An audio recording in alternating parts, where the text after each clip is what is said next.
Halo, tes. Oke. Oke, baik. Kita akan lanjut ke,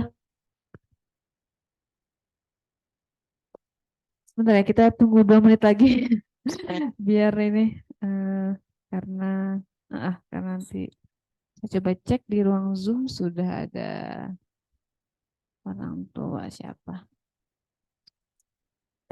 Ayah, ayah.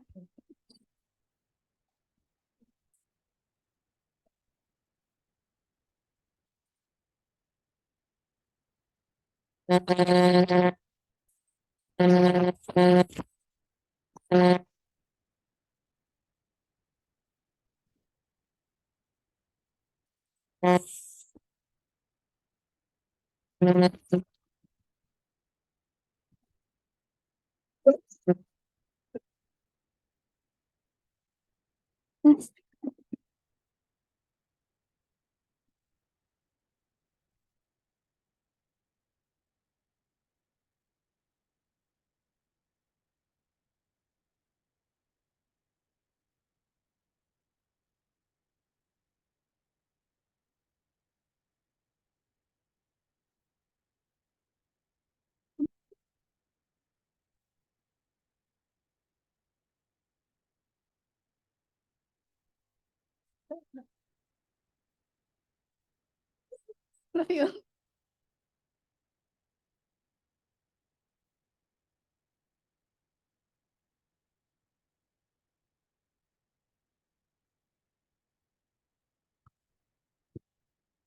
Oke, baik.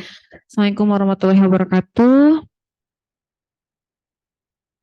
Kita akan lanjut ya ke presentasi berikutnya yang akan disampaikan oleh Alia Vijaya Kusuma Wulandari. Oh, typo.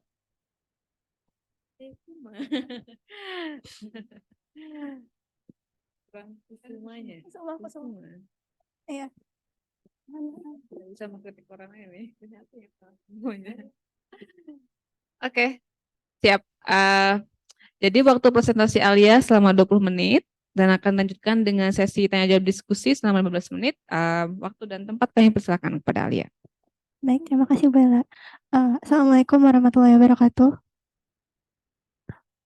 Perkenalkan, nama saya Alia Vijaya Kusuma Wulandari, kelas 10 SMA Al-Kausar. Pada hari ini saya akan menyampaikan konferensi akademik siswa saya yang semester 2 tahun ajaran 2023-2024.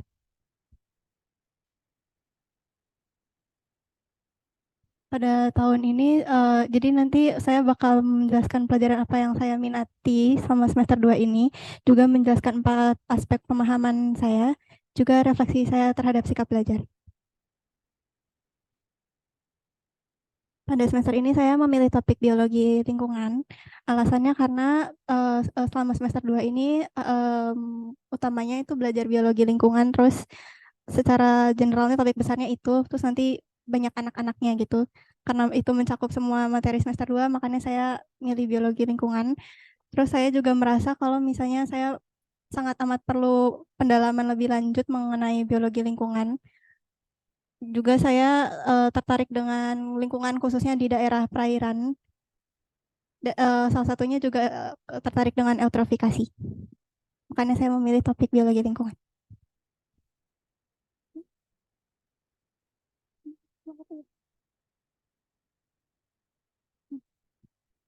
Jadi sebelum ke biologi lingkungan, itu ada tingkatan organisasi kehidupan. Di situ ada molekul. Nanti molekul itu adalah bagian struktur terkecil gitu. Terus nanti dia akan membentuk organel. Organel bakal membentuk sel, terus sel membentuk jaringan, dan seterusnya sampai nanti di tahap sebuah organisme dengan organisme lain itu bertemu, mereka jadi populasi. Populasi dengan populasi menjadi komunitas, komunitas dan komunitas disebutnya jadi ekosistem. Terus ekosistem bioma, bioma juga dan bioma jadi biosfer.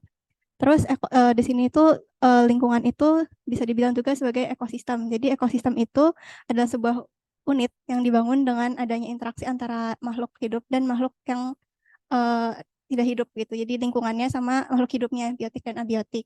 Terus ruang lingkup ekosistem itu seberapa besar ruang lingkup ekosistem itu berdasarkan kita mau ngamatinnya segimana gitu. Kalau misalnya kita mengamati ruang lingkupnya kecil berarti ekosistemnya kecil. Tapi kalau misalnya kita mengamati ruang lingkup yang besar, berarti ruang lingkup ekosistemnya juga ikutan jadi besar.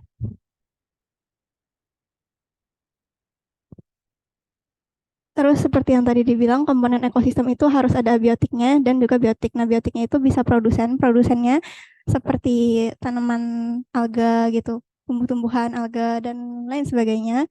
Yang produsen ini bakal dikonsumsi oleh konsumen gitu. Konsumen ini nanti ada 3 tingkatan. Tingkatan satu yang memakan produsen, terus yang memakan konsumen tingkat satu, dia jadi konsumen tingkat dua. Terus yang memakan konsumen tingkat tiga itu dia jadi konsumen tingkat tiga gitu. Terus konsumen ini kan yang memakan, terus nanti ketika semuanya mungkin apa ya kembali ke alamnya gitu, mereka akan diuraikan oleh dekomposer. Nah, terus faktor abiotiknya itu adalah sebuah fisik dari suatu ekosistem atau wilayah, contohnya seperti sinar matahari, air, udara, dan lain sebagainya. Terus interaksi dalam ekosistem itu bisa biotik dengan biotik. Contohnya di sini pertama ada ini mereka berkompetisi untuk mempertahankan apa harimau dengan harimau seperti yang digambar ini. Mereka berusaha untuk mempertahankan wilayah gitu. Jadi mereka berebut tempat gitu. Terus tapi selain tempat juga bisa berkompetisi untuk mendapatkan makanan. Dan umumnya dua itu, tapi kayaknya ada yang lain juga. Terus yang sebelah sini adalah hubungan antara nyamuk dengan manusia, parasitisme. Yang satu diuntungkan, yang satu dirugikan. Terus yang satu lagi yang sebelahnya lagi, yang sebelah kirinya, yang paling kiri atas itu predatorisme. Jadi yang satu memangsa yang satunya lagi gitu. Terus di sini ada Nemo dan anemon laut itu mereka simbiosis mutualisme yang kedua-duanya sama-sama diuntungkan, yang satu mendapatkan tempat untuk berlindung, yang satu dibersihin. Terus yang ini netralisme, jadi kayak nggak masalah gitu dua-duanya hidup di satu tempat karena apa lingkungannya memadai, terus kayak mereka nggak rebutan apa-apa gitu. Jadi di sini netral gitu. Terus yang satu lagi di situ ada tanaman padi sama gulma itu antibiosis ya amensalisme gitu. Jadi yang satu mengeluarkan senyawa yang menghambat tumbuhnya apa sih menghambat tumbuhnya organisme lainnya gitu. Jadi padinya jadi nggak bisa tumbuh seharusnya gitu, seperti seharusnya, tapi kayak jadi lebih lambat.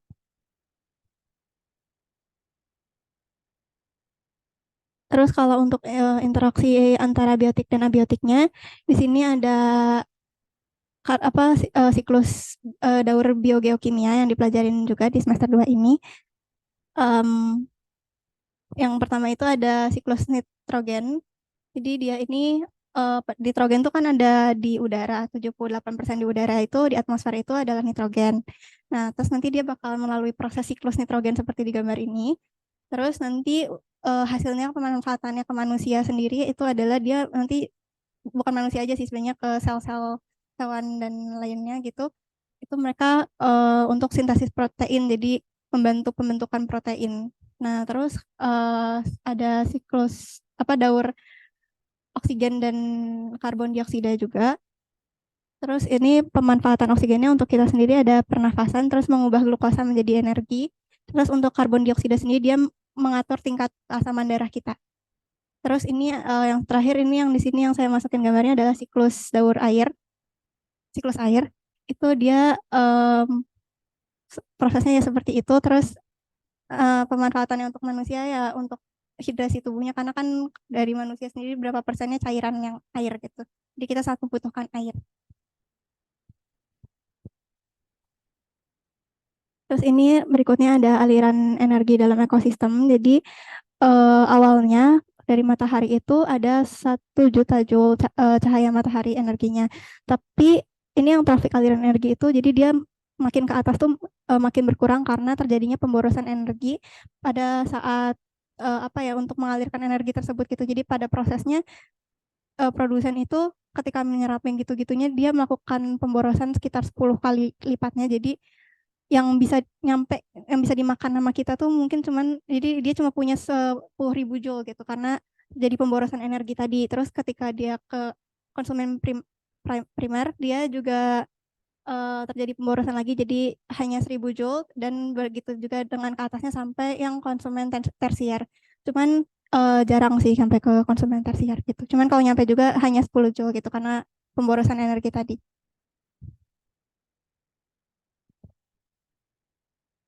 Terus ini ada rantai makanan. Jadi kan dari yang tadi ini kan dari cahaya mataharinya yang ke air ke produsennya, juga air gitu ke tanaman. Dia nanti jadi tumbuh terus dia dimakan sama konsumen primer. Konsumen primer ini nanti dimakan sama konsumen sekunder, dimakan lagi sama konsumen tersier. Terus kalau misalnya emang ada konsumen finalnya yang keempatnya, terus udah gitu nanti ketika dianya wafat gitu, dia kembali lagi terus diuraikan oleh dekomposer gitu. Ini contoh rantai makanan, dia satu siklus gitu. Nah, kalau misalnya kumpulan dari siklus-siklus ini, dia jadi jaring-jaring makanan. Jadi kayak bisa lewat sini, bisa lewat situ. Nah, ini ada contoh jaring-jaring makanan yang juga.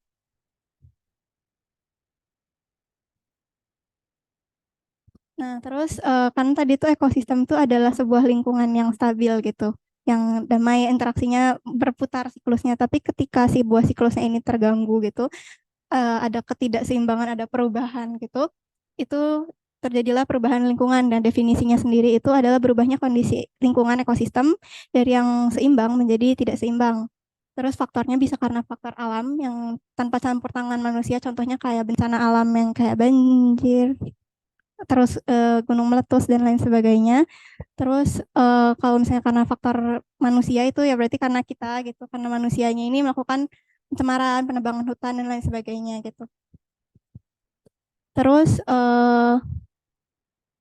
definisi lainnya gitu, dia juga apa kayak jadi pencemaran ini definisi pencemaran lingkungan itu tuh masuknya makhluk hidup materi atau apapun molekul yang menyebabkan lingkungannya menjadi tidak stabil gitu.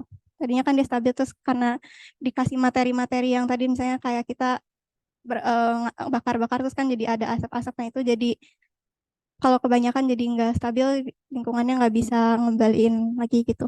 Terus jenis pencemaran sendiri dia ada pencemaran udara, air, tanah, sama suara. Tapi kalau misalnya di biologi ini pencemaran suara tidak terlalu dibahas karena maksudnya kalau pencemarannya gitu kurang dibahas. Lebih ke pencemaran udara, air, tanah.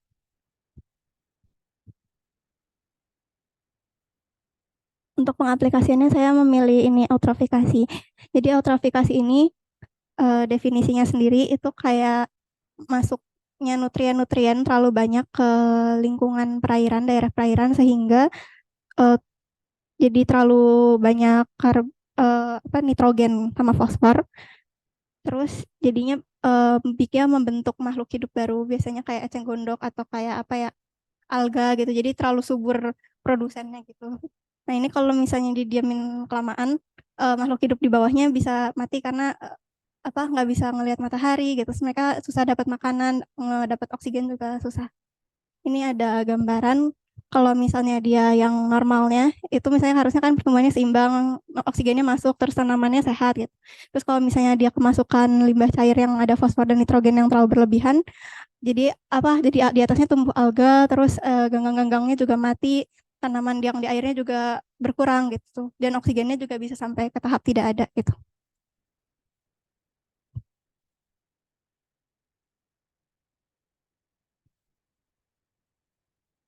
Terus dari contoh ini saya mengangkat ini di Jatiluhur waktu kemarin kita pergi ke Jatiluhur itu kan dibahas juga kalau misalnya eceng gondok ini tumbuh di permukaan terlalu berlebih gitu.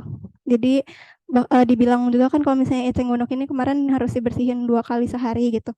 Jadi dari ini udah dibersihin aja dia terlihat masih menumpuk di situ. Nah,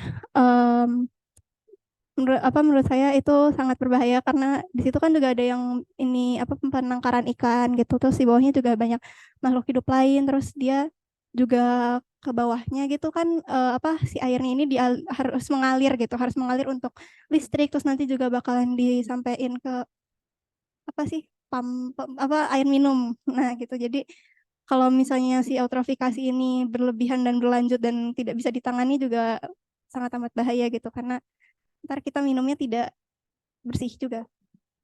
Terus selain itu saya juga mengangkat kasus kolera. Jadi waktu itu di kelas kimianya Pak Kemal, kalau nggak salah Pak Kemal menjelaskan kalau misalnya ada seorang bernama Fiboci gitu, apa ya gimana bacanya? Ini intinya beliau meneliti gitu. Karena di ini tuh di India dia ada kasus itu penyakit. Nah terus katanya awalnya ini em, jadi di musim festival ada yang kayak para orang-orang tuh kayak berkunjung ke sebuah tempat gitu. Di sini nggak ditulisin. Terus udah gitu pas habis pulang, nah penyakitnya ini tuh ikutan ke bawah gitu. Jadi wabahnya itu ini tuh kan kalau nggak salah awalnya bukan di India, di Sungai Gangga di sini tulisannya. Terus udah gitu dia menyebar ke India. Awalnya mencapai kota Kolkata dulu, terus menyebar dengan cepat ke seluruh India. Jadi awalnya bukan dari India tapi ininya menyebar ke seluruh India. Nah, terus awalnya tuh dikiranya ini tuh menyebarnya lewat udara kayak COVID kemarin gitu.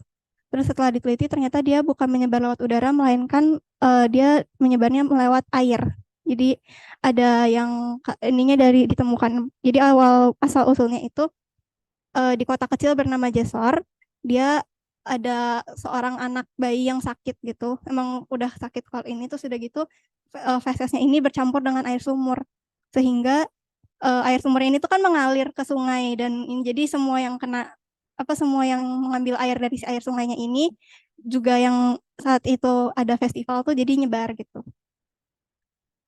Terus ini penyakitnya itu disebabkan oleh bakteri Vibrio cholerae. Ini gambar bakterinya dia bentuknya kayak koma gitu. Terus penyebab koleranya apa maksudnya dia ini menyerangnya ke usus gitu. Jadi gejalanya itu kayak diare terus muntah-muntah juga. Dan ini kalau misalnya dalam 3 hari tidak ditangani dengan tepat meninggal.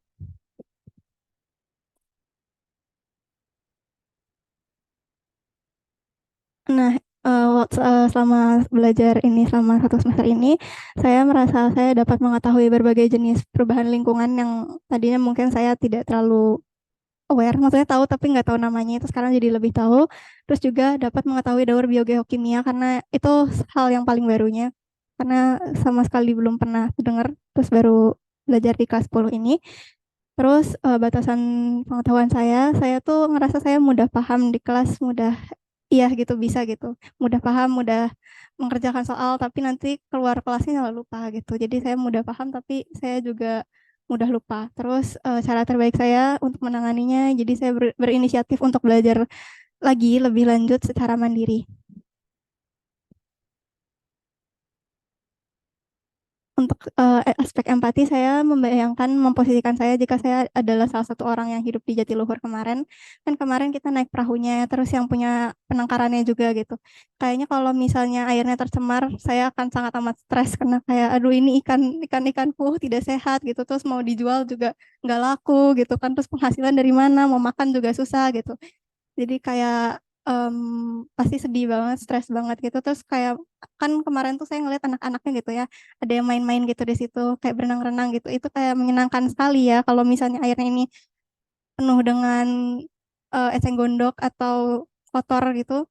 Pasti juga nggak bisa berenang, nggak bisa main air. Terus kalau misalnya maksain juga kotor, terus udah gitu sakit gitu, gampang sakit ya dia apa. Jadi kayaknya kalau misalnya saya hidup di sana saya bakal dan maksudnya kalau saya hidup di sana saya bakalan mencegah eutrofikasi ini berlanjut dan pencemaran air ini berlanjut dan kalau misalnya ininya udah nggak bisa ditangani saya akan sangat amat sedih dan mungkin saya akan sangat amat stres kayak gitu. Terus saya juga di sini memposisikan diri saya jika saya adalah salah satu ikan yang hidup di perairannya itu juga pastinya sih mungkin kalau misalnya awal-awal mesti beradaptasi gitu ya tubuhnya gitu kayak menyesuaikan dengan kadar oksigen yang masih bisa sampai gitu tapi kalau misalnya dia terus-terusan berlanjut saya kayaknya mati juga jadi terus saya juga pasti sedih karena saya pasti perlahan-lahan mungkin sayanya bisa beradaptasi tapi belum tentu dengan teman-teman ikan saya yang lain mungkin mereka lebih duluan mati karena mereka butuh asupan yang tadinya bisa didapat tapi ternyata tidak dan mereka tidak bisa beradaptasi dengan kondisi perubahan lingkungannya gitu jadi Begitu. Untuk bagian refleksi sikap belajar, kekuatan yang saya miliki untuk materi ini itu inisiatif saya yang untuk khususnya untuk perubahan lingkungan daerah perairan itu saya inisiatifnya inisiatif pribadi gitu. Saya pengen tahu sendiri gitu apa sih yang terjadi gitu di perairan-perairan ini. Terus juga saya memiliki antusias yang cukup tinggi gitu karena makanya saya berinisiatif sendiri gitu karena saya antusias tapi ini untuk sementara masih khusus di daerah perairan karena saya senang dengan air. Terus kelemahannya saya ngerasa saya kurang explore karena terbatas hanya pada seperti ini. Kayak menurut saya ini masih umum general, semua orang perlu tahu, semua orang harus bisa gitu. Kayak biologi lingkungan yang saya sekarang pegang tuh kayak rasanya itu basic doang gitu. Saya butuh sesuatu yang lebih gitu rasanya. Jadi saya rasa saya kurang explore. Juga saya belajarnya masih sesuai mood. Jadi kalau saya nggak mood, akhirnya saya tinggalin. Terima kasih. Mungkin ada pertanyaan dari Ibu dan teman-teman. Ah, wah, lupa ada ya.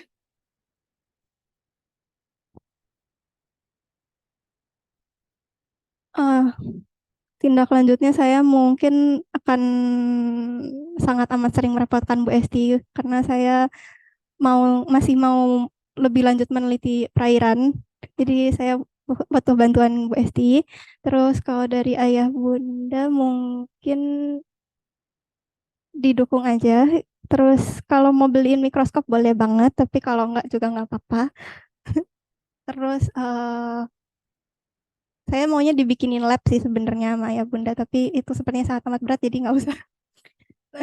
Terus kalau dari guru mungkin ya bantuin saya mungkin nanti kan kalau tiba-tiba seandainya nih misalnya besok gitu kan besok bersihin air sungai ini tuh saya tiba-tiba kayak saya mau ambil sampel airnya gitu terus nggak ada wadah gitu bantu saya untuk mendapatkan wadah supaya saya bisa mengambil airnya gitu terus terus mendukung saya apa yang saya butuhin nanti per saat itu kan sekarang saya nggak kebayang tapi mungkin nanti saya butuh bantuan Bu Ella gitu misalnya kayak ibu tolong itu apa belatung-belatungnya siniin gitu nah saya mohon bantuan ibu gitu gitu.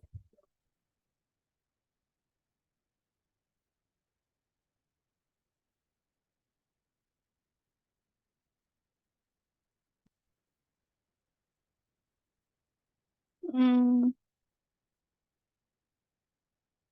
dari dari guru sih kayaknya nggak ada, dari orang tua juga nggak ada, dari diri saya sendiri saya harus lebih bisa menjadwal, saya harus bikin jadwal, saya harus lebih sering nyatet gitu, terus merapihkan. Tapi saya memang sudah merencanakan untuk menjadi anak yang rapih dan teratur nanti kelas 11 gitu. Sudah mengumpulkan ini-ininya gitu. Jadi tinggal dilaksanain kelas 11. Dari guru sama orang tua nggak ada sih. Oh, dari orang tua mungkin jangan dikomentarin makasih nggak perlu dikomentarin gitu kayak dia didukung aja nggak perlu dipuji tapi nggak usah dikomentarin yang aneh-aneh juga makasih ayah bunda sekian dari saya. Tangan dulu dong. Ini yang paling banyak supporternya nih Bu nih. Oke, baik. Saya persilakan kepada Bu Esti selaku pembimbing untuk memberikan pertanyaan atau komentar pada Alia. Oke, Alia, Ya. Ibu ucapkan selamat dulu ya karena sudah menyelesaikan kelas minatnya, sudah mempresentasikannya. Selama bimbingan juga Alia itu ya rajin ya minta bimbingan gitu dan secara konten sudah cukup baik gitu ya. Em, yang Ibu ingin mungkin komentari ya terkait slide-nya tadi ya. Langsung ke pertanyaan. Nah, yang apa lingkungan itu, nah, tadi kan Alia sudah menjelaskan ya ekosistem itu sebenarnya tergantung kita mengamatinya itu luas apa gitu ya. Nah, sebenarnya yang bioma dan biosfer itu ya masuk lingkungan juga ya. Nah, kalau bioma itu kan ekosistem yang khas gitu. Nah, ruang lingkupnya tapi lebih besar lagi gitu. Nah, kemudian yang Ibu mau tanyakan yang tadi ya terkait yang di Jatiluhur itu, mungkin Alia bisa jelaskan lagi tuh terkait keseimbangan ekosistemnya ya. Apa yang terjadi eutrofikasi itu penyebabnya itu karena apa. Nah, kemudian solusinya yang bisa Alia berikan apa tuh kalau yang di Jatiluhur? Baik, Bu Esti, terima kasih pertanyaannya. Kalau untuk yang di Jatiluhur itu dia terjadinya kan karena kalau kata yang ngejelasin di sana ya, itu karena pembuangan kayak apa ya, deterjen gitu, limbah-limbah deterjen, terus kayak apa feses manusia juga gitu numpuk gitu. Terus kayak emang sebelum masuk ke waduknya sendiri itu tuh memang tersaring, tapi kayak bakteri-bakterinya tuh ada yang nggak tersaring, yang banyak yang tidak tersaring gitu si bakterinya. Jadi si perairannya ini tuh kayak akan bakteri E. coli gitu. Jadi dia makanya tumbuh eceng gondok di permukaan lautnya. Terus solusi dari saya juga nggak tahu soalnya saya tidak baru tertarik sekarang. Ini juga salah satunya karena Kak Mariam itu waktu itu ngebahas kayak apa feses manusia tuh nih ngalirnya kemana ya, terus nanti diapain. Nah itu saya nggak tahu kira-kira memang bisa diapain ya, saya selain dijadiin pupuk, tapi bukannya kalau misalnya langsung jadi pupuk juga bahaya gitu. Jadi kayak saya juga kurang tahu lebih lanjut kalau mengenai itu. Cuman kalau kata saya ya mungkin dicari tempat lain gitu atau gimana, saya juga bingung karena seenggaknya dia jangan mengotori perairan, tapi juga saya nggak tahu tempat seharusnya dia kemana. Apakah sudah ada cara efektifnya atau ya mau gimana pun juga dia tetap harus ke situ. Jadi mungkin saringannya yang ditambah gitu. Jadi si bakterinya ini dimatiin dulu gitu, bakteri-bakterinya dikasih filter gitu mungkin ya. Kalau saya pikiran saya sekarang seperti itu. Oke, oke. Oh, di sana ada pencemaran karena ini kotoran manusia juga atau gimana? Kan eceng gondoknya tumbuhnya karena terlalu kaya akan bakteri E. coli. Oh, nah mungkin ini ya, eutrofikasi itu kan sebenarnya di perairan itu kaya dengan Nutrien. nutrisi Iya, ya, nutrisi dari sehingga si eceng gondoknya itu tumbuh subur gitu. iya. Nah, itu tuh sebenarnya dari salah satunya itu yang besar tuh yang keramba, yang di sana ada keramba ikan itu ya. Nah, Iya. itu kan dikasih pakan, pakan ikan itu. Nah, itu sebenarnya karena ke perairan itu pakan ikannya juga. Nah, jadi memperkaya si eceng gondoknya salah satunya gitu. Nah, jadi mungkin eh nah kira-kira mungkin bisa dikaji dari itunya juga apa sistem keramba ikan itu baik atau enggak di sana gitu ya. Menggunakan sistem itu karena kan pakannya jadi sebenarnya mencemari lingkungan karena meningkatkan pertumbuhan eceng gondok itu gitu ya. Nah, kalau di sana eceng gondoknya itu udah dimanfaatkan atau belum? Kayaknya belum, soalnya dibilangnya harus dibersihin, jadi kayak dibersihin doang, diambil-ambilin. Hmm. Terus saya juga bertanya-tanya si eceng gondok ini dibersihin tuh kemana gitu? Apakah dijadiin pupuk buat tanaman biasa atau dipindahin dibudidayakan atau Nah, gimana? Saya itu. juga tidak tahu dan sebenarnya saya juga bertanya, cuma waktu itu dijawabnya sama kalau yang bapak-bapak ikan, nah, yang punya ikan itu Hmm. kayak ini tuh eceng gondoknya ya disingkirin aja, dibersihin ke pinggiran-pinggiran gitu, ke bagian apa sih kayak ya misalnya ini perairannya Hmm. gitu, ini danaunya dibersihinnya ke sini, dipindahin aja gitu. Oke, oke. Ya tadi Bu, salah satunya nangkep yang Alia bilang. Nah, salah satunya sebenarnya bisa dimanfaatkan nanti jadi apa namanya kompos ya. Kalau misalnya ada yang menangani dan membuat jadi kompos, nah itu bisa dimanfaatkan juga gitu. Terus ada juga bisa jadi mulsa penutup yang untuk pertanian. Nah, itu kan biasa biar untuk mempertahankan kelembaban itu kan pakai mulsa plastik tuh biasanya. Pernah lihat yang di Pasir Angling itu? Nah, itu kan ditutup plastik. Nah, kita bisa bikin mulsa organik gitu untuk menutupi itu agar menjaga kelembaban tanahnya gitu ya. Nah, itu bisa pakai salah satu alternatifnya itu ya kalau eceng gondok itu bisa jadiin mulsa gitu. Nah, oke, mungkin itu ya, Ibu. Analisis dari Alia aja kira-kira solusinya. Oke, Terima kasih Bu sudah Esti. dari saya. Sama-sama. Oke, tepuk tangan dulu. Mau tepuk tangan supporternya. Udah pengen tepuk tangan soalnya. Ya, sambung ke saya ya.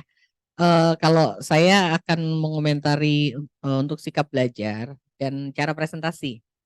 Karena saya bukan biologis. Biologis apa lagi? Biologi wati nih kayak sebelah saya kan luar biasa nih. Eh, Pertama tentang sikap belajar udah bagus ya. Alia tadi juga tulis refleksinya. Kalau saya sih melihat sendiri ya, bagaimana Alia tuh kalau sudah tertarik dengan satu topik akan dikejar terus. Itu bagus banget, itu modal ya, modal untuk menjadi pembelajar yang mandiri. Alia udah dapet itu. Jadi tinggal teruskan saja, tinggal cari eh, satu topik yang bisa dipegang erat sampai nanti kuliah. Dari SMA tuh nyari-nyarinya. Kan kita bahas ya di BOA ya. Pada saat semester 1 pertama, karena cara belajar kita di SMA Al-Kautsar itu berbeda dengan SMA yang lainnya, di semester 1 bahkan kalian itu anak-anak SMA Al-Kautsar sudah punya topik skripsi. Itu yang kita mau. Jadi anak kelas 11, anak kelas 12 Al-Kautsar itu sudah berpikiran nanti kuliah. Mau kuliah di mana? Mau ambil jurusan apa? Bahkan mau nulis skripsi apa? Itu tergantung minat Alia. Dan itu ibu bersaksi ya, judul skripsi itu kalau kita pikirkan baik-baik itu minat kita dan itu akan mengawal sampai ke pencarian diri kita selanjutnya. Itu menggambarkan banget kalau kita betul-betul merenungi ya dan jujur pada diri, topik skripsi itu yang membuka jalan kita ke depan. Gitu. Jadi semester 1 nanti itu PR buat Alia karena ibu lihat Alia sudah punya karakter pembelajar mandiri. Refleksinya bagus, keingintahuan ngejar gurunya juga bagus gitu ya. Tiba-tiba bisa masuk ruangan saya kan, minta diajarin kelas minat padahal saya bukan guru kelas minatnya Alia misalnya. Itu keren banget itu. Nggak ada yang begitu tuh, cuman Alia yang bisa begitu. Itu modal. Satu itu Alia harus betul-betul merefleksi apa minatnya, terus digali dan kejar gurunya. Satu, dua, pada saat presentasi yang harus diperbaiki dari Alia adalah pemilihan kalimat dan kata yang lebih baku. Kedua, perlambat kecepatan bicara. Gitu. Ibu juga termasuk yang cepat kalau ngomong, pengennya lari gitu. Cuman memang kadang ibu, ya karena sudah terlalu banyak masukan yang ibu dengar ya, ngomongnya kecepatan. Akhirnya ibu benar-benar kalau mau ngomong, dilihat dulu. Oh ya, cepetan nih, ngerem gitu. Jadi perlambat kecepatan Alia berpikir, dan itu perlu latihan. Karena yang ibu rasakan saat ibu muda dulu, ibu sama Alia, cepet yang ngomongnya dulu. Sekarang nggak terlalu cepet kan? Udah agak normal gitu. Walaupun kadang juga kecepatan. Yang ibu lakukan adalah, kenapa ibu dulu cepet-cepet? Karena ibu takut yang ada di kepala tuh hilang. Keburu hilang. Jadi ibu cepet aja ngomongnya gitu. Ternyata enggak. Ternyata itu hanya ketakutan aja. Kita ngomong pelan, nggak apa-apa. Tetap kok ada yang di otak kita bisa keluarin semua gitu. Jadi perlambat, latihan, tapi itu tetap latihan. Waktu memperlambat pertama kali hilang sih yang tadi mau ngomong apa lupa gitu. Saking pengennya cepet ngomongnya. Tapi itu perlu latihan, bisa kok gitu. Terus pronunciation ya. Ini artikulasi A I U E O, karena kecepatan jadi nggak jelas ngomong apa nih Alia. Nah itu perlu latihan juga, latihan presentasi supaya jelas nih apa yang Alia sampaikan, materi kontennya padat, menarik, banyak gambar. Tapi kalau disampaikan dengan sangat cepat, audiens nggak bisa menikmati nih, gitu. Hanya Bu Esti mungkin yang menikmati karena dia tahu gitu maksudnya itu. Saya nggak bisa terlalu menikmati karena kecepatan. Itu sih masukan buat Alia. Ya, makasih Alia. Terima kasih, Bu. Baik, terima kasih pada Bu Ayu. Silakan pada orang tua Alia yang memberikan komentar.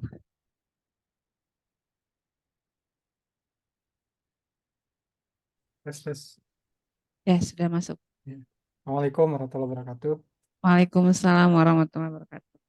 Alhamdulillah, paling dari saya ingin mengucapkan terima kasih kepada ibu-ibu guru pembimbing dan bapak guru yang sudah membimbing Alia sampai sejauh ini. Alhamdulillah saya sangat bersyukur Alia di Alka.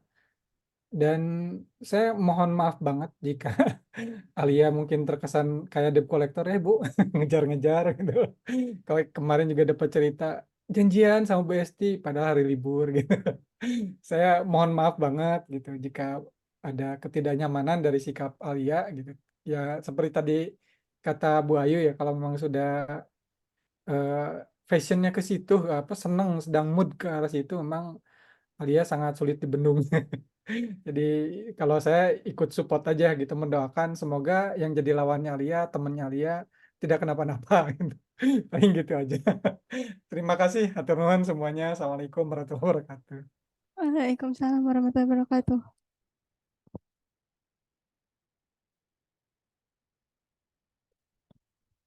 Kondisi di kelas nih Alia bawa supporter Pak ini adik-adiknya di SMP. Nah itu dari belakang. Jadi yang paling banyak supporternya ini. Oke. Atur nuhun. Hmm, Alhamdulillah. Jadi mungkin energi Alia yang besar ya dan juga tadi kan sempat di-mention juga ya soal inisiatif belajar mandiri ini saya harapkan sih tidak berhenti di Alia saja. Itu jadi disebarkan itu sih energi semangat positif dalam belajarnya kepada teman-temannya yang lain gitu. Dan tadi mungkin menambahkan yang soal kecepatan gitu ya. Karena kan kontennya lumayan berat ya gitu dan padat gitu ya. Jadi harapannya mungkin seperti Bu Ella yang tidak hidup dalam dunia biologi gitu kan bisa mengerti gitu ya, bisa mengikuti. Karena kan kalau cepat apalagi misalnya kan ada konten-konten yang mungkin penting ya untuk Alia sampaikan kita tidak terlewat gitu. Mm-mm. Indah bener indah banget gitu. Nah, jadi menikmati keindahan dan bisa mengetahui ternyata kemarin kan Alia bisa menjelaskan apa namanya hal lain di Jatiluhur selain panasnya gitu kan yang lain kan ngomongin tentang panasnya negosiasi gitu misalnya kan ada yang nyebut kayak gitu kan tapi Alia bisa menyampaikan atau menceritakan gitu hal lain dari Jatiluhur yang tidak tertangkap oleh kami gitu. Nah itu kan adalah hal yang positif ya. Jadi gitu. Sekian selamat sekali lagi buat Alia, boleh kita tepuk tangan sekali lagi. Oke, baik. Terima kasih, boleh ditutup sekali. Sekian dari saya. Terima kasih Ayah, Bu Ella, Bu Bayu, dan Bu Esti, juga kakak-kakak dan Ani. Terima kasih, sekian dari saya. Wassalamualaikum warahmatullahi wabarakatuh. Waalaikumsalam warahmatullahi wabarakatuh. Baik, terima kasih. Mangga, Bapak boleh meninggalkan langsung.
Baik, kita akan lanjut ke presentasi berikutnya yang akan disampaikan oleh Muhammad Halo Zikri. Presentasinya selama 20 menit, nanti akan lanjut selama 15 menit. Waktu dan tempat dipersilakan. Assalamualaikum warahmatullahi wabarakatuh. Pertama-tama masuk alasan mengapa ingin memilih topik lari cepat Pak Joka. Yang pertama karena suka olahraga, terus sama ingin mempelajari topik lari lebih banyak lagi. Daftar isinya ada explanation, terus application, self knowledge, sama empati. Nah, jadi explanation ini, jadi apa sih yang apa yang disebut dengan lari? Jadi lari atau berlari adalah metode untuk bergerak yang memungkinkan manusia bergerak dengan cepat menggunakan kaki dengan diawali pandangan melihat lurus ke depan. Dan ternyata ada olahraga yang namanya lari cepat atau sprint. Lari cepat adalah cara lari dalam menempuh jarak tertentu yang relatif pendek dalam waktu singkat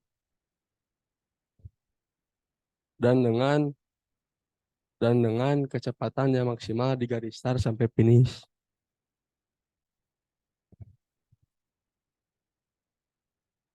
Jadi saya akan mengambil contoh dari pelari namanya apa? Namanya Muhammad Johri. Ia adalah seorang pelari 100 meter Indonesia yang berhasil meraih medali emas dan menjadi juara dunia pada kejuaraan dunia atletik junior 2018 yang berlangsung di Tampere, Finlandia dengan catatan waktu 10,18 detik. Bu. Oh ya, orang Lombok.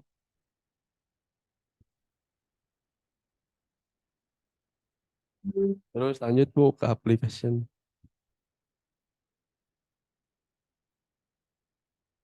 Belum Bu, benar. Nah, jadi setelah itu ya tidak hanya dalam perlombaan tapi di kehidupan sehari-hari juga kita bisa lihat Bu, dari mulai seperti seperti apa? Lari ke sekolah karena terlambat, terus tadi kereta, dan ada juga banyak manfaatnya. Pertama contohnya seperti meningkatkan kekuatan otot, meningkatkan meningkatkan kecepatan, terus meningkatkan kelincahan, meningkatkan metabolisme, sama mengurangi resiko penyakit jantung. Terus yang ke aplikasi. Nah, jadi aplikasi ini yang telah saya temui, yang pertama di sosial media, terus yang kedua di bertanya kepada yang sudah ahli, seperti Pak Iwa. Terus yang ketiga, dengan berlatih lari cepat 150 menit dalam 1 minggu. Terus yang ketiga, terus yang keempat tadi pagi dan lari malam. Nah, jadi setelah melihat manfaat yang tadi, Bu, manfaat tersebut kita tahu bahwa olahraga lari ini merupakan olahraga yang membangun kebugaran. Salah satunya yaitu kebugaran jasmani. Dan kita juga tahu bahwa di setiap aktivitas ada kemalasan, Bu. Kemalasan yang membuat seorang malas untuk mengerjakan hal yang mestinya dikerjakan. Contoh seperti itu apa? Lari pagi dan lari malam. Dengan aktivitas itu kita bisa mulai dari disiplin serta konsisten yang ada serta konsisten yang ada. Jadi mulai dengan lari pagi tersebut, gitu, Bu. Terus yang lanjut, Bu, self knowledge.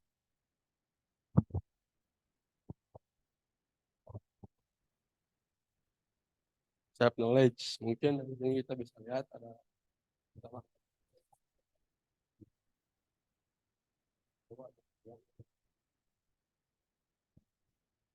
dengan badan saya,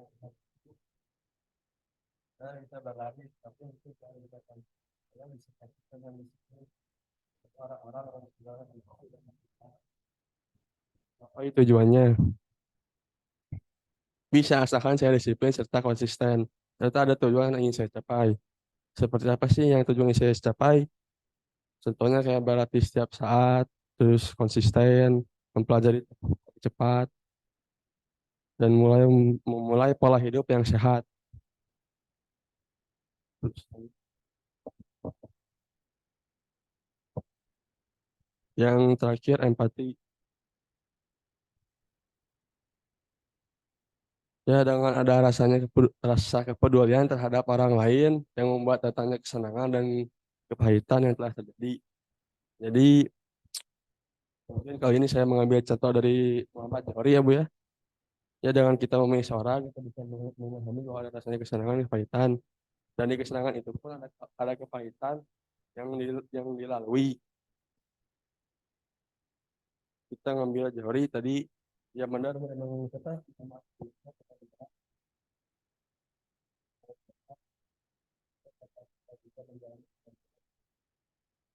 ini kalau nggak salah, Bu, kita pernah lihat di TikTok gitu. Si Muhammad Johari ini teh rumahnya tuh ini, Bu, apa pokoknya mah gak layak pisan lah. Ya kayak dari gubuk gitu. Terus dulu juga perlombaan juga dia sempat ikut perlombaan di kalau nggak salah atas sekolahnya atau di mana gitu. Hah, jadi pakai sepatu yang pokoknya mah kayak nggak layak gitu, bolong-bolong. Terus ya cuma kan kita belum tentu ya apa bisa ngikutin yang si Johri ini ya kayak bisa jadi juara gitu. Ya mungkin itu yang saya dapat. Jangan pernah me, apa? Jangan pernah menyerah. Terus pasti kepahitan itu akan didatangi oleh kesuksesan. Terus, ya dari saya. Wassalamualaikum warahmatullahi wabarakatuh. Ya, Bu, refleksi diri terhadap sikap belajar, kekuatan.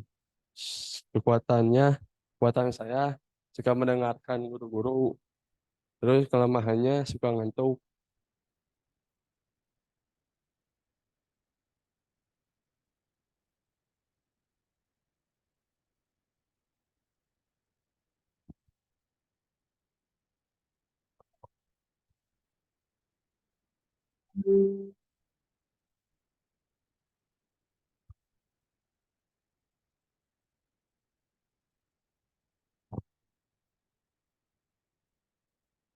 Mungkin apa ya, kan saya teh apa malamnya suka ini apa main game.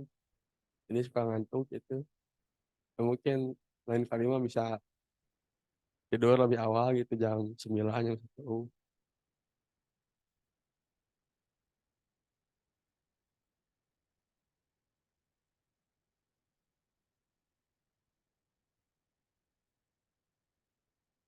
Dukungan dari guru.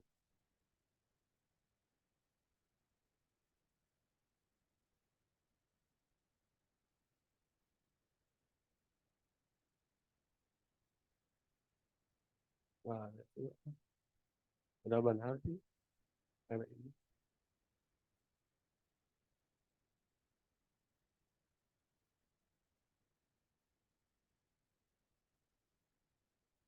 Ya, paling harus selalu dengerin terus kerjain tugas.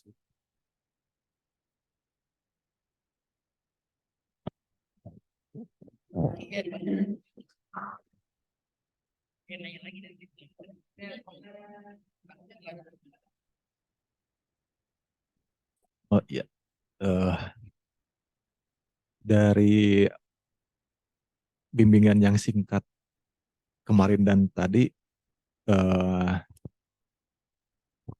cukup wajar buat kamu dalam presentasi ini belum maksimal karena tadi kan kita ngobrol, ya Pak, saya ini aneh ada KAS nggak ngerti. Ya nggak apa-apa, sekarang sampaikan aja yang sejauh kamu bisa. Nah, saran dari Bapak untuk nanti yang tadi disampaikan, misalnya kamu suka pelajaran apa untuk eh, KS berikutnya, kamu kumpulkan dari awal. Nah, untuk tadi yang lari cepat 150 menit 1 minggu, lumayan berat juga ya. Ya, ada apa? Karena kan ini juga apa pengen masuknya mah pengen ada program diet juga gitu Bu. Ya pengen diet. Program diet. Hmm. Nah, itu nanti bisa tanyakan tuh ke para dokter pas materi di teori di dokter. Mungkin untuk eh, lari cepat 1 minggu nggak harus langsung ke situ, jogging aja dulu karena melihat dari postur juga kurang memungkinkan lah karena bebannya lebih berat ke kakinya nanti. Jadi santai aja dulu, pelan-pelan untuk meningkatkan kebugaran, membantu untuk eh, penanganan ngantuknya nanti.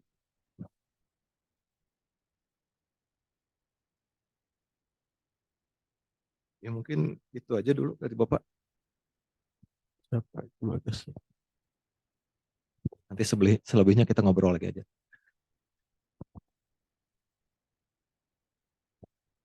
Di ruang Zoom ada Pak Randy. Pak Randy mau berikan komentar. Ya, baik Bu. Assalamualaikum warahmatullahi wabarakatuh. Waalaikumsalam warahmatullahi wabarakatuh. Untuk halo ya, yang pertama Bapak ucapkan terima kasih dan Bapak apresiasi juga untuk mengambil mapel PJOK ini tentang lari cepat ya, ini ya, Siapa? tentang lari cepat ini. Oke, jadi untuk lari cepat ini tadi telah halo presentasikan secara singkat. Emang mungkin juga bimbingan waktunya juga sebentar ya, jadi tidak mendetail secara keseluruhan. Bapak bisa maklumi gitu ya. Cuman untuk segi pembawaan kan Bapak juga kemarin yang semester kemarin sempat datang juga ya yang halul, masih di catatannya tuh di pembawaan halul. Pembawaan presentasinya itu masih menggunakan bahasa halul sendiri gitu. Sedangkan untuk presentasi harusnya lebih bisa menggunakan bahasa baku yang lebih formal. Jadi masih ada nanya gitunya Bu gitu. Nah itu nggak boleh untuk di presentasi harusnya ya. Terus untuk dalam segi materinya sendiri juga eh, tadi misalkan lari cepat diambilnya itu kan kemarin ada sempat sama dokter juga kan katanya untuk latihan itu hanya 30 menit satu hari ya. Jadi untuk yang kata Halu tadi mungkin weekend 150 menit digedarkan itu sebenarnya yang udah advance Lul. Yang udah melewati fase sehari 30 menit baru bisa ke situ. Jadi harusnya dijelaskan dulu di awal gitu bahwa ada step by stepnya gitu. Oke, baik. Dalam keseluruhan udah cukup bagus. Halo, terima kasih. Sekian dari Bapak. Wassalamualaikum warahmatullahi wabarakatuh. Waalaikumsalam.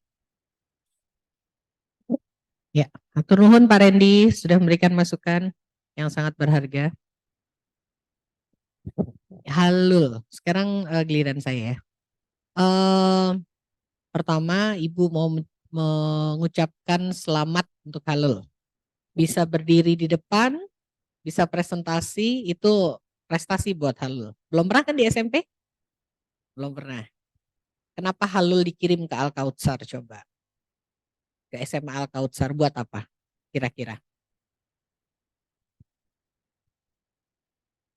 Buat apa? Sukses, buat menjadi lebih baik.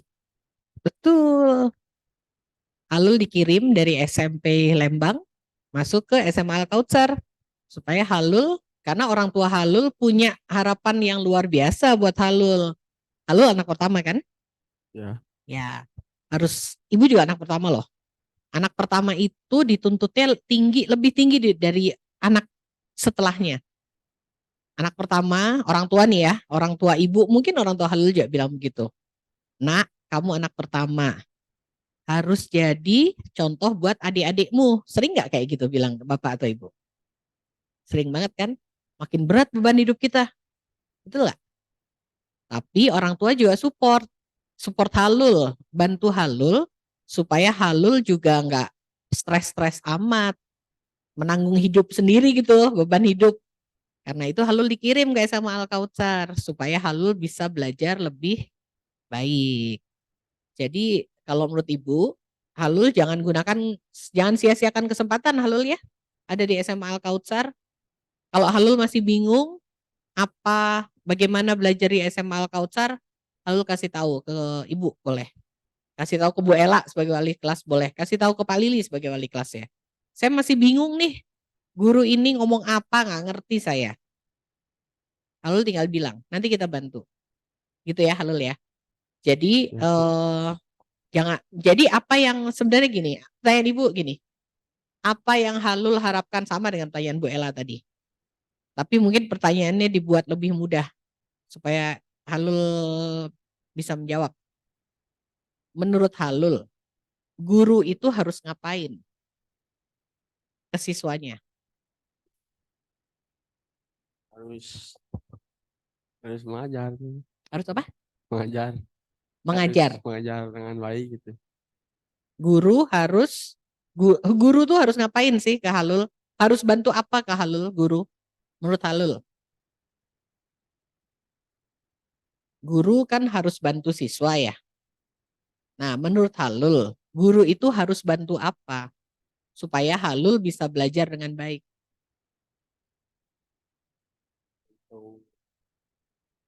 Membimbing. Membimbing. Oke, membimbing tuh gimana?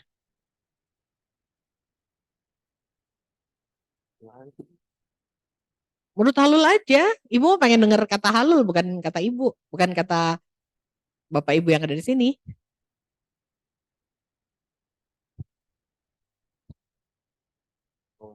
Pelajaran susah. Yang itu hitungan Ibu. Ajar hitungan. Nah, harusnya menurut Halul, guru yang hitungan itu harus gimana bantuin halulnya. Katakanlah matematika aja misalnya. Guru matematika itu harus gimana menurut halul? Pendapat halul yang Ibu tanya. Harus mengajari, Harus apa? mengajari Harus mengajari. Mengajari langsung ke halul satu-satu gitu. bisa. Jadi keluar dari kelas harusnya langsung deketin halul, kasih tahu halul, kamu nggak ngertinya yang mana, sini ibu ajarin lagi gitu. Wah, itu bisa. Oh gitu, oke. Apa lagi? Guru apa lagi yang kira-kira harus bantu apa ke halul? Apa yang menurut halul susah lagi selain matematika?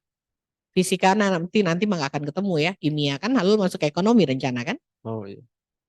Apa Udah sih, kira-kira? Kenapa? udah itu doang. Apa? Matematika doang. Matematika aja yang nanti ketemu. Jadi matematika aja ya. Yang Iya, lain sih aman bagi halul. insya Allah aman. Oke, berarti Halul ingin gurunya mengajar secara privat ke Halul, terangin lagi yang di kelas gitu ya. Ya. Baru Halul bisa mengerti. Ada lagi nggak yang ingin Halul sampaikan ke ibu-ibu dan bapak-bapak guru? Enggak sih, udah. Nggak, itu aja cukup. Ya.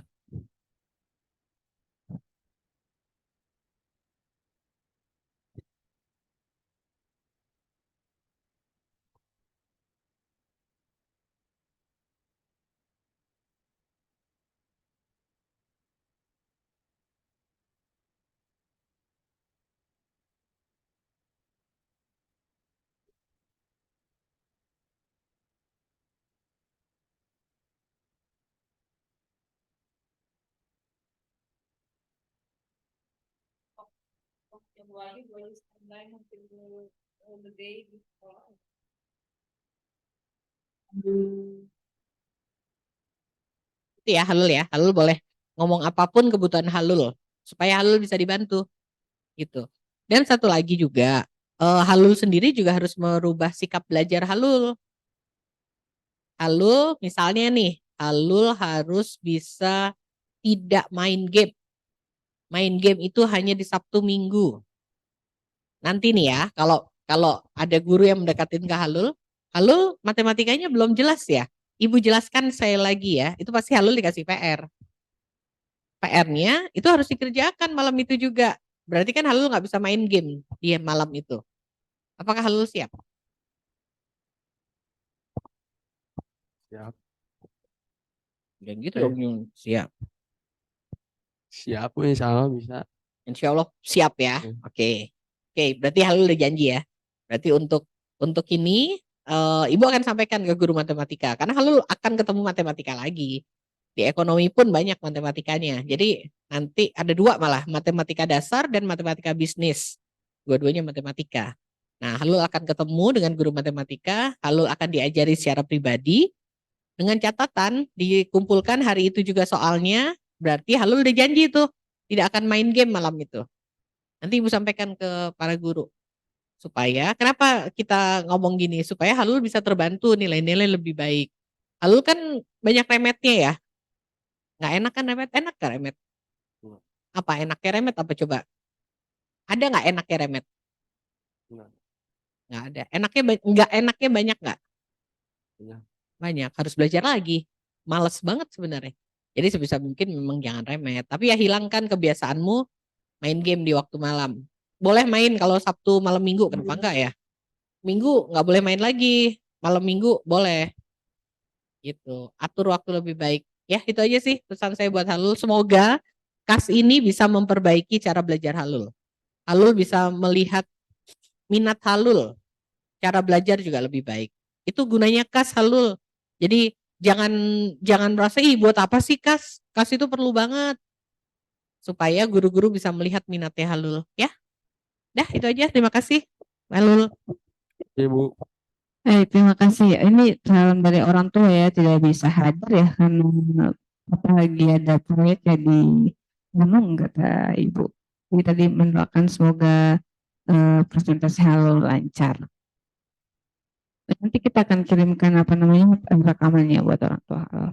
Oke, terima kasih. Saya tadi mau menambahkan sedikit aja ya. Kalau dibandingkan dengan sudah ya. Udah tadi, udah. Nah, jadi kalau dibandingkan dengan presentasi tahun lalu, semester lalu kan, ini kan adalah presentasi kedua ya, lalu ya gitu kan. Nah, jadi ada lebih baik gitu presentasinya, sudah percaya diri dan juga dari PowerPoint-nya gitu kan. Kalau dulu tuh full text gitu di satu layar itu tulisan semua gitu. Dan ini kan sekarang sudah ada gambar-gambarnya, kemudian poin-poin aja tidak terlalu banyak teks gitu. Nah, itu adalah salah satu apa namanya perkembangan yang baik gitu. Dan saya senang sih tadi kamu mengambil salah satu contohnya itu dari Lalu Muhammad Zuhri. Ini memang apa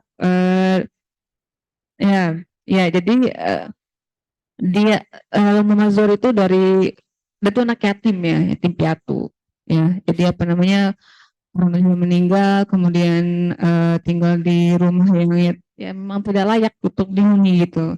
Punya 3 saudara dan sempat dia itu nggak punya motivasi buat sekolah gitu Bu. Dia dijemput tuh sama gurunya itu waktu SMP buat belajar. Nah emang tapi memang dia tuh punya minat yang besar di olahraga dan juga punya postur tubuh yang apa namanya sangat ini ya atletis ya Pak ya gitu. Jadi memang ya gitu. Dan dia kan emang agak di atas atas gitu kan ya rumahnya. Jadi memang ya jadi maksudnya jalan kaki nah itu udah terlatih gitu buat naik gunung apa gitu ya. Gitu. Alam yang mendidiknya gitu. Nah, jadi mungkin tuh juga bisa jadi model ya untuk hal belajar gitu ya bahwa apa namanya dia minat di olahraga dan dia gali dan sampai yang membawa nama Indonesia di kancah dunia gitu di bidang olahraga gitu. Gitu, halo sukses selalu, semangat, apa namanya, sekali lagi selamat sudah menuntaskan KS-nya dengan baik. Semoga apa namanya ke depannya Halul bisa semakin lebih nyaman dan menemukan gaya belajar Halul gitu dan sekolah bisa hadir membantu Halul dengan penuh apa namanya dalam belajar selama nanti depannya gitu ya sukses. Boleh Halul ditutup lagi presentasi. Ya dari saya apabila ada salah pahaman mohon dimaafkan. Wassalamualaikum warahmatullahi wabarakatuh. Waalaikumsalam warahmatullahi